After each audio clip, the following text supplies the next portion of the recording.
तो सबसे पहले तो आश्रव के कारणों से बचना पड़ेगा।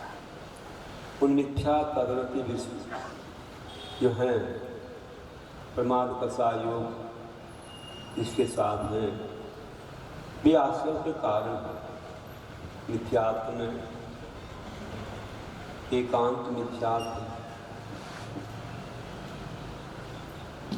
वस्तु के स्वरूप को जिसने नहीं जाना केवल एक पहलू को पकड़ लेता है और दूसरे को जानता ही नहीं, मानता ही नहीं, कुछ गिनता ही नहीं, तो भटक जाता है। किस अपेक्षा से हम इस वस्तु को देखें, इस बात को नहीं जानने से एकांत हो जाता है। वस्तु के अनेक गुण धर्म हैं, उनको नहीं पहचानना ही तो अज्ञानता है, एकांत है। इन सबका स्वरूप हमें ज्ञात होता है जब हम जिनवाणी को पढ़ते हैं, और वो भी क्रमशः पढ़ते हैं। जैसा हमारे आचार्य ने कहा कि प्रथमम कर्णम चरणम द्रव्यम नमः शास्त्रार्थ, असमान योग, कर्णान योग, चरणान योग। इस क्रम से हमें शास्त्र का अभ्यास। एकदम कोई उठा करके द्रव्यान योग पढ़ने लग जाए तो फिर वही बात हो जाएगी कि थाली तो है हर एक वस्तु से भरी हुई, मतलब दाल, सब्जी, रोटी, पूरी, क्या बोलते हैं, क्या खाते हैं? अब आजकल लोग रोटी ही पसंद कर रहे, पूरी पसंद है। बोले पूरी बहुत भारी है, और रोटी बोले तो बोले कैसे पंगत है, जैसे रोटी की बात कर रहा है। इतने लोगों को रोटी कौन बनाएगा? पूरी जल्दी बन जाती है, एक कढ़ाई में बहुत सारी पूड़ियाँ छूट जाती हैं, लेकिन रोटी एक एक सेकना पड़ता है, बड़ी कठिनाई। फिर रोटी को लोग ऐसे सस्ता सरल समझते हैं, लेकिन रोटी बनाना बड़ा कठिन है। सुपाच्य है वह,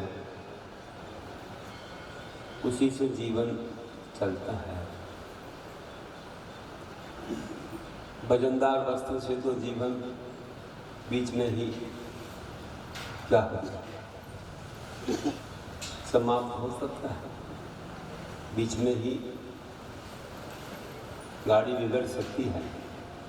इसलिए लोग संभल के रहते हैं, और धीरे धीरे अनुभव हो गया। तो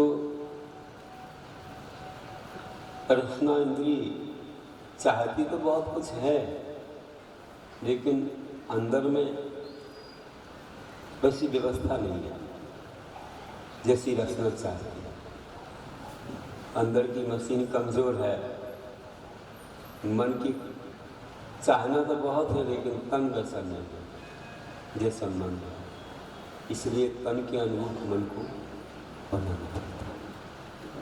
जो नहीं बनाता है तो उसका बिगाड़ हो जाता है। इसलिए तन को देखते हुए मन बनाओ, अपनी मानसिकता को अच्छा करो, अपनी विचारधारा को बदलो, और धारणाएं बनाओ, अच्छी बनाओ, चिंतन करो, मंथन करो, और अपने मन को परिवर्तन करो। परिवर्तन का ज़माना है, क्योंकि वातावरण को देख करके अगर हमने परिवर्तन नहीं किया तो मात खा जाते हैं। इसलिए विवेक की बहुत जरूरत है। देखा देखी नहीं, विवेक कर रखना चाहिए।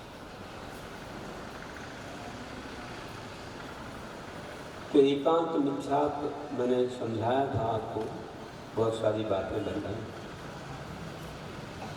और आजकल मन विपरीत हो रहा है, क्योंकि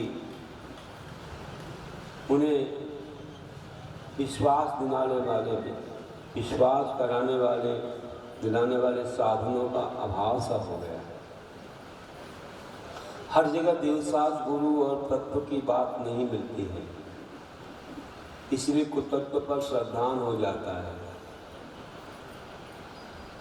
क्या अनादिकालीन जो मिथ्यात्व लगा है वो छूट ही नहीं पाता, और व्यक्ति वस्तु तत्व के विपरीत चिंतन करता है तो वही तो है विपरीत मिथ्यात्व।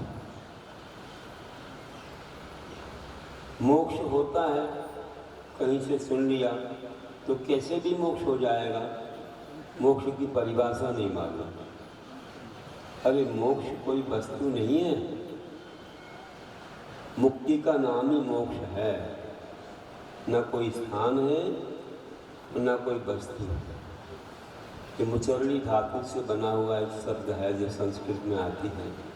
धातु मतलब कोई ऐसी नहीं, मेटल नहीं है कोई, एक तो धातु मतलब एक नाम है कि इससे शब्दों का निर्माण है, छूटने के अर्थ में आती है। तो मोक्ष होता है, इससे मोक्ष, इससे मुक्ति कर्मों से,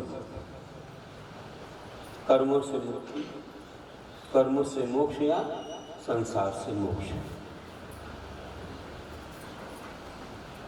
कर्म कटेंगे, आत्मा हल्की होगी, ऊपर की ओर चली जाएगी।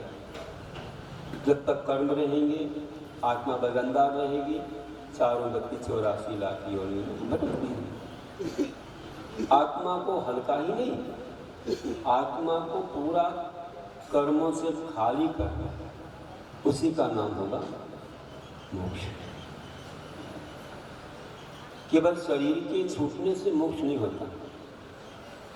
परिभाषा नहीं मालूम से लोग क्या करते हैं, शरीर को छोड़ दिया या छूट गया तो मोक्ष हो गया, मुक्ति हो गई। तो मरघट का नाम मुक्ति धाम, मरघट का नाम मुक्ति। वैसे पहले ही छूट गया तो चला गया, घर पे या कहाँ चला गया, और वहाँ पर उसका नाम रखना मुक्ति हुई।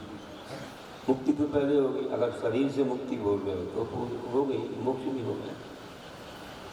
लेकिन अब वहाँ अब किससे मुक्ति हो रही है बताओ? अब तो कुछ नहीं है, एकमात्र वहाँ ले जा करके उसको राख किया जा रहा है। अब उस दृश्य से मुक्ति हो रही है, उस रूप से मुक्ति हो रही है। आत्मा तो पहले ही चली गई, लेकिन ये रूढ़ी में लोग बना लिया है किसी ने। वास्तव में जो प्रसिद्ध है वह मुक्ति और मोक्ष अलग चीज है, कर्मों से छुटकारे का नाम मोक्ष। इसलिए तो हमारे तत्वार सूत्र में लिखा है कि कृष्ण कर्म विप्र मोक्ष मोक्ष। कृष्ण मतलब संपूर्ण, कृष्ण शब्द आता संपूर्ण में आता है। संपूर्ण कर्मों से छुटकारा होने का नाम मोक्ष। तो कर्मों से छुटकारा मोक्ष होता है। अब यह कर्मों से कहाँ छुटकारा हुआ? एकमात्र एक छोटे से कर्म वो भी छूट गया है, तुमने कहाँ छोड़ा है? तो नाम कर्म एक औदारिक शरीर छूटा है, तो जाकर दूसरा मिल गया। पुण्य किया तो वैकृत शरीर मिल गया स्वर्गों का, बहुत ज्यादा पाप किया हो तो नरकों का वैकृत मिल गया, कम किया हो तो त्रियंश का या मनुष्य का औदारिक शरीर। कभी छुटकारा कहाँ हुआ? लेकिन लोग अपनी मानसिकता बनाते हैं, शब्दों का प्रयोग कहाँ करना चाहिए वहाँ न करके उसके भावों को ही बदल देते हैं। फिर कैसे हम पहचान करेंगे? आज ही कोई कह रहा था हमसे, हम जंगल जा रहे थे, तो ये वालों रोज प्रश्न करते हैं कुछ। आज एक ने कहा, महाराज जी ये तो बताइए कि किसी को नमोस्तु बोलते हैं, किसी को बंदामी बोलते हैं, किसी को इच्छामी बोलते हैं, ये क्या है? इनका अर्थ नहीं समझ में आता। हमने कहा सबका अर्थ एक ही है, फिर अलग अलग क्यों बोलते हैं? अरे भाई उस शब्द से तुमको ज्ञान कराना है कि किसको किया जा रहा है, उसको उतना आदर तुम दिखाओगे। नमोस्तु